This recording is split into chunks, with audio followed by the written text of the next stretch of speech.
Speedcubers who changed the game. Number 3. Max Park. Around 2017, Max started to show incredible results in the big cubes. These were 4x4, 5x5, 6x6 and 7x7. Meanwhile, Phil started to get sidewind and Max started to dominate in 3x3 as well. To this day, Max still shows himself to be a leader at the world level. Number 2. Yiheng Wang. Yiheng is only 9 and this year he has made an incredible explosion in speedcubing.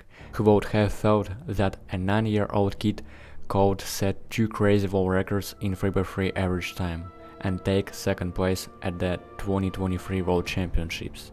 Now the community believes that in the future he will be a world champion 2 years in the future. Number 1. Felix Zemdex. From 2010 to 2020, Felix was the absolute leader in all major disciplines such as 3x3, 3x3 one-handed, 4x4, 5x5, 6x6 and 7x7. Felix holds 100 world records in his career and so far no one has been able to repeat these results. He is considered by the community to be a true cubing legend. People love him not only for his results but also for just being a good person.